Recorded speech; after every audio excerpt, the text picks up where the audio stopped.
Namaste my dear dream life manifesters. ഇന്ന് നമ്മുടെ video എന്ന് പറയുന്നത് മെഡിറ്റേഷനെ കുറിച്ചാണ്. ഇന്നത്തെ വീഡിയോ നിങ്ങൾക്ക് വേണ്ടി ഞാൻ ഷെയർ ചെയ്യുന്നത് എന്താണ് മെഡിറ്റേഷൻ എന്നും എങ്ങനെയാണ് മെഡിറ്റേഷൻ ചെയ്യേണ്ടതെന്നും എന്തൊക്കെയാണ് നിങ്ങൾക്ക് അതിൽ നിന്നും കിട്ടുന്ന ഗുണങ്ങളെന്നുമാണ്. നമ്മുടെ ശരീരത്തിലുള്ള നെഗറ്റീവ് എനർജിയെ എല്ലാം മാറ്റി പോസിറ്റീവ് എനർജിയിലേക്ക് മാറ്റി നമ്മളെ വളരെ പവർഫുള്ളായി മാറ്റുന്ന ഒരു പ്രോസസ്സ് കൂടിയാണ് മെഡിറ്റേഷൻ എന്ന് പറയുന്നത്. മെഡിറ്റേഷൻ ചെയ്യാനായിട്ട് കൃത്യമായിട്ടുള്ള ഒരു സമയം അത് ശീലിക്കുന്നത് വളരെ നല്ലതാണ്. രാവിലെയും രാത്രിയും ചെയ്യുമ്പോൾ ഏറ്റവും ബെസ്റ്റാണ്. കാരണം നമ്മുടെ സബ് കോൺഷ്യസ് മൈൻഡ് ഏറ്റവും കൂടുതൽ പ്രവർത്തിക്കുന്ന സമയമാണ്. അതുകൊണ്ട് തന്നെ നിങ്ങൾ മാക്സിമം രാവിലെയോ അല്ലെങ്കിൽ രാത്രിയോ അല്ലെങ്കിൽ 2 സമയവും ചെയ്യാൻ പറ്റിക്കഴിഞ്ഞാൽ 2 സമയവും പ്രാക്ടീസ് ചെയ്യുന്നത് വളരെയധികം നല്ലതാണ്.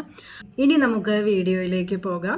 നമ്മുടെ ശരീരത്തിൻ്റെ ആരോഗ്യം പോലെ തന്നെ പ്രധാനമാണ് മനസ്സിൻ്റെ ആരോഗ്യവും. മാനസികമായ തളർച്ചയും ക്ഷീണവും ശരീരത്തെ കഠിനമായി തന്നെ ബാധിക്കുന്നുണ്ട്.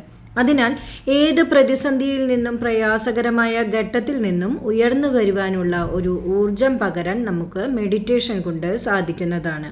ധ്യാനം മാനസികമായ വ്യായാമമാണ്. അതിനാൽ തന്നെ ഏതൊരു വ്യായാമം തുടങ്ങുന്നത് പോലെ തന്നെ വളരെ സാവധാനത്തിൽ ക്ഷമയോടുകൂടി മാത്രമേ ധ്യാനവും ആരംഭിക്കാൻ പാടുള്ളൂ. ആദ്യ ദിവസങ്ങളിൽ കണ്ണടച്ച് ഏകാഗ്രതയോടെ ഇരിക്കുന്നത് ശ്രമകരമായ ഒരു കാര്യമാകും. മാത്രമല്ല അത് പ്രത്യേകിച്ച് ഗുണമുള്ള ഒന്നാണെന്ന് തുടക്കത്തിൽ അനുഭവപ്പെടുകയുമില്ല. അതിനാൽ തന്നെ ആദ്യ ദിനങ്ങളിൽ 5-10 മിനിറ്റുകൾ മാത്രം ഇതിനായി ചെലവഴിച്ചാൽ മതി. നിശ്ചലമായിരിക്കുന്നതും നിങ്ങളെ മനസ്സിനെ ശാന്തമാക്കാൻ ശ്രമിക്കുന്നതും വളരെ സാവകാശത്തിൽ വേണം. ക്രമേണ ധ്യാന സമയം കൂട്ടാവുന്നതുമാണ്. ആർക്കും പരിശീലിക്കാവുന്നതാണ് ധ്യാനം എന്ന് പറയുന്നത് അല്ലെങ്കിൽ മെഡിറ്റേഷൻ. പക്ഷേ ധ്യാനത്തിൻ്റെ ഉയർന്ന തലങ്ങളിലേക്ക് എത്തിപ്പെടണമെങ്കിൽ നിങ്ങൾക്ക് നിരന്തരമായ സാധനകളും പരിശീലനങ്ങളും ആവശ്യമാണ്. മെഡിറ്റേഷൻ എന്നത് എന്തെങ്കിലും ഒന്നിൽ മറ്റൊരു ചിന്തകളും കൂടാതെ മനസ്സിനെ ഏകാഗ്രതമാക്കി വയ്ക്കുന്ന ഒരു ഉപാസനയാണ്. നമുക്ക് മെഡിറ്റേഷൻ ചെയ്യുമ്പോഴുണ്ടാകുന്ന ഗുണങ്ങളെക്കുറിച്ചൊന്ന് പറയാം. അതെന്തൊക്കെയായിരിക്കും? നിങ്ങളുടെ സ്ട്രെസ് ലെവല് എത്രയോ സ്ട്രെസ്സുള്ള ആളുകളായിക്കോട്ടെ, പക്ഷേ നിരന്തരമായ നിങ്ങൾ മെഡിറ്റേഷൻ പ്രാക്ടീസ് ചെയ്ത് കഴിഞ്ഞാൽ നിങ്ങളുടെ സ്ട്രെസ് ലെവൽ വളരെയധികം കുറയുന്നതായിട്ട് നിങ്ങൾക്ക് തന്നെ അനുഭവിച്ചറിയാൻ സാധിക്കും.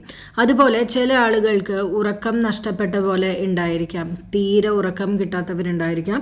അങ്ങനെയുള്ളവർ ഉറക്കത്തിന് മുമ്പായിട്ട് മെഡിറ്റേഷൻ ചെയ്തതിന് ശേഷം കിടന്നാൽ നിങ്ങൾക്ക് എന്തായാലും ഉറക്കത്തിലേക്ക് നല്ല മാറ്റം വരാൻ തുടങ്ങും. ഉറക്കം നല്ലതുപോലെ കിട്ടാൻ തുടങ്ങും. ഇനി നിങ്ങൾ ബ്ലഡ് പ്രഷർ കൂടിയ അവസ്ഥയിലാണെങ്കിൽ നിങ്ങൾ മെഡിറ്റേഷൻ ചെയ്ത് ശീലമായി കഴിഞ്ഞാൽ മാറ്റങ്ങൾ സംഭവിക്കാൻ തുടങ്ങും. കാരണം നിങ്ങളുടെ സ്ട്രെസ് ലെവൽ അവിടെ കുറയാൻ തുടങ്ങും. അതുപോലെ തന്നെ നിങ്ങളുടെ ഇമ്മ്യൂണിറ്റി പവർ കൂടാൻ തുടങ്ങും. നിങ്ങളുടെ ഹൃദയത്തിൻ്റെ ആരോഗ്യത്തിന് വളരെ നല്ലതാണ് മെഡിറ്റേഷൻ. നിങ്ങൾ വളരെയധികം ക്രിയേറ്റിവിറ്റി ഉള്ള ഒരു ആളായി മാറാൻ തുടങ്ങും. കുട്ടികളുടെ കാര്യങ്ങൾ പറയുകയാണെങ്കിൽ കുട്ടികൾ മെഡിറ്റേഷൻ ചെയ്യാൻ തുടങ്ങിക്കഴിഞ്ഞാൽ അവരുടെ കോൺസെൻട്രേഷനും അതുപോലെ തന്നെ മെമ്മറി കപ്പാസിറ്റിയും വളരെയധികം വർദ്ധിക്കുന്നതായിട്ട് കാണാൻ തുടങ്ങും. നിങ്ങൾക്ക് പലതരത്തിലുള്ള രോഗാവസ്ഥയിലൂടെ കടന്നു പോകുന്നവരാണെങ്കിൽ നിങ്ങൾക്ക് രോഗങ്ങൾക്ക് പോലും ആശ്വാസം ലഭിക്കുന്നതായി കാണാം. കാരണം നമ്മുടെ മനസ്സാണ് നമ്മളെ എല്ലാം നിയന്ത്രിക്കുന്നത്. നമ്മുടെ മനസ്സ് ശാന്തമാകാൻ തുടങ്ങുമ്പോൾ നമ്മളുടെ രോഗങ്ങളിലും വ്യത്യാസം വരാൻ തുടങ്ങും. ആദ്യമായി മെഡിറ്റേഷൻ ചെയ്യുന്നവർക്ക് നിശ്ചലമായി ഒരു സ്ഥലത്ത് ഇരിക്കുക എന്നുള്ളത് പ്രയാസമേറിയ ഒരു കാര്യമായിരിക്കും. അപ്പോൾ ധ്യാനത്തിന് ശാന്തവും ഏകാഗ്രതവുമായ മനസ്സ് ആവശ്യമുള്ളതുകൊണ്ട് തുടക്കക്കാർ ഈ പരിശീലനം എളുപ്പമാക്കുന്നതിനും അതിൻ്റെ ഗുണങ്ങൾ നേടുന്നതിനും ചില ഘട്ടങ്ങളൊക്കെ പാലിക്കേണ്ടതുണ്ട്. ധ്യാനം ആരംഭിക്കുന്നതിനും നിങ്ങളുടെ ദിനചര്യയിൽ അത് സ്ഥിരമായി ഉൾപ്പെടുത്തുന്നതിനുമുള്ള 7 വഴികൾ ഞാൻ പറഞ്ഞു തരാം. ആദ്യത്തെ കാര്യം, അനായാസമായിട്ട് നിങ്ങൾ ഇരിക്കാൻ ശ്രമിക്കുക. നിങ്ങൾ ഇരിക്കുന്ന സ്ഥലം വളരെ ശുദ്ധമായ വായു ലഭിക്കുന്ന ഒരു സ്ഥലത്തിരിക്കാൻ ശ്രമിക്കുക. അധികം തിക്കും തിരക്കും ബഹളവും ഒന്നുമില്ലാത്ത ഒരു സ്ഥലത്തിരിക്കാൻ ശ്രമിക്കുക. നിങ്ങൾ ഇരിക്കുന്ന സമയത്ത് നിങ്ങൾ ചമ്രം പടിഞ്ഞിരിക്കാനായിട്ട് മാക്സിമം ശ്രമിക്കുക. ഇൻ കേസ് ഇനി ബാക്ക് പെയിൻ ഉള്ളവരോ കാലുവേദനയുള്ളവരോ അല്ലെങ്കിൽ നിലത്തിരിക്കാൻ ബുദ്ധിമുട്ടുള്ള ആളുകളോ ആണെങ്കിൽ നിങ്ങൾക്ക് ചെയറിലിരിക്കാം. ചെയറിലിരുന്നു കൊണ്ട് തന്നെ നിങ്ങൾക്ക് ചെയ്യാവുന്നതാണ്. നമ്മൾ ഒരു കാരണവശാലും മെഡിറ്റേഷൻ ചെയ്യുന്നത് വെറും തറയിലിരുന്ന് ചെയ്യരുത്. നമ്മൾ ഏതെങ്കിലും ഒരു ബെഡ്ഷീറ്റ് വിരിച്ചോ അല്ലെങ്കിൽ പായ വിരിച്ചോ അല്ലെങ്കിൽ യോഗ മാറ്റാണ് ഏറ്റവും നല്ലത്.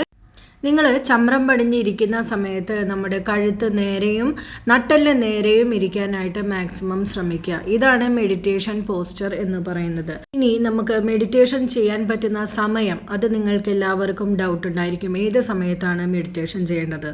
ഏറ്റവും നല്ല സമയം കാലത്തും അതുപോലെ തന്നെ വൈകുന്നേരവുമാണ്. മെഡിറ്റേഷൻ ചെയ്യുന്നതിന് മുമ്പായി ചെറിയൊരു ബ്രെത്തിങ് പ്രാക്ടീസ് ചെയ്യുന്നത് ഏറ്റവും നല്ലതാണ്. 4 എണ്ണുന്നത് വരെ ശ്വാസം ഉള്ളിലേക്ക് എടുക്കുക, 7 എണ്ണുന്നത് വരെ അത് പിടിച്ചു വയ്ക്കുക, തുടർന്ന് 8 എണ്ണുന്നത് വരെ പുറത്തേക്ക് വിടുക. ഇങ്ങനെ 10 പ്രാവശ്യം ചെയ്യുന്നത് ഏറ്റവും എളുപ്പമായി നിങ്ങൾക്ക് ചെയ്യാവുന്നതാണ്. മെഡിറ്റേഷൻ ഇരിക്കുമ്പോൾ പലവിധ ചിന്തകൾ നമ്മുടെ മനസ്സിലെത്തും. എന്നാൽ ഏതെങ്കിലും വസ്തുവിലേക്ക്, അതായത് ഏതെങ്കിലും ഒരു ശബ്ദമോ ശ്വാസത്തിലോ അല്ലെങ്കിൽ മന്ത്രമോ അല്ലെങ്കിൽ മെഴുകുതിരി ജ്വാലയിലേക്കോ ശ്രദ്ധ കേന്ദ്രീകരിച്ച് നിങ്ങൾക്ക് ഈ ഒരു പ്രശ്നം പരിഹരിക്കാവുന്നതാണ്. മണിക്കൂറുകളോളം മെഡിറ്റേഷൻ നടത്തിയാലേ ഗുണമുള്ളൂ എന്നൊന്നുമില്ല. 5 മിനിറ്റ് പോലും ഫലപ്രദമാണ്. പക്ഷേ ആ ഇരിക്കുന്ന സമയം നിങ്ങളിൽ വളരെയധികം കോൺസെൻട്രേഷൻ കൊടുത്ത് വേണം നിങ്ങൾ ഇരിക്കാൻ മാക്സിമം ശ്രമിക്കേണ്ടത്. മെഡിറ്റേഷൻ ഒന്നും നമുക്ക് പറ്റിയതല്ല എന്ന് പറഞ്ഞു ഉപേക്ഷിക്കരുത്. വെറുതെ ഒന്ന് ശ്രമിച്ചു നോക്കുക. ആദ്യം അത്ഭുതങ്ങൾ സംഭവിക്കുന്നത് എന്തായാലും കാണാവുന്നതാണ്. നിങ്ങൾ ഈ മെഡിറ്റേഷൻ ചെയ്യുന്നതിലൂടെ നിങ്ങളുടെ ജീവിതത്തിൽ ഒരുപാട് മാറ്റങ്ങൾ സംഭവിക്കുന്നത് നിങ്ങൾക്ക് അനുഭവിച്ചറിയാൻ സാധിക്കും. അത് ഒരു വാക്കുകൊണ്ട് വേറൊരാൾ പറഞ്ഞു തരുന്നത് ഒന്നുമല്ല, നമുക്ക് അനുഭവിച്ച് തന്നെ ആ ഒരു സുഖം അറിയാൻ സാധിക്കും. മെഡിറ്റേഷൻ ചെയ്യാൻ ആഗ്രഹിക്കുന്നവർക്ക് നമ്മുടെ യൂട്യൂബ് ചാനലിൽ തന്നെ പലതരത്തിലുള്ള മെഡിറ്റേഷൻസ് അപ്ലോഡ് ചെയ്തിട്ടുണ്ട്. അതിൽ സിമ്പിളായിട്ട് ചെയ്യാൻ പറ്റുന്ന ഒരു മെഡിറ്റേഷൻ്റെ വീഡിയോ ലിങ്ക് ഞാൻ ഈ ഡിസ്ക്രിപ്ഷൻ ബോക്സിൽ കൊടുക്കാവുന്നതാണ്. ഈ വീഡിയോ നിങ്ങൾക്ക് ഉപകാരപ്പെട്ടുവെങ്കിൽ നിങ്ങളുടെ അഭിപ്രായങ്ങൾ കമൻറ്റ് ബോക്സിൽ രേഖപ്പെടുത്തുക, ലൈക്ക് ചെയ്യുക, മറ്റുള്ളവരിലേക്ക് ഷെയർ ചെയ്യുക, നമ്മുടെ ചാനൽ ഒന്ന് സബ്സ്ക്രൈബ് ചെയ്യുക. ഓൺലൈനായി യോഗ മെഡിറ്റേഷൻ സെഷൻസ് അറ്റൻഡ് ചെയ്യാൻ താല്പര്യമുള്ളവർക്ക് താഴെ കൊടുത്തിട്ടുള്ള നമ്പറിലേക്ക് കോൺടാക്റ്റ് ചെയ്യാവുന്നതാണ്. Thank you universe. Thank you all.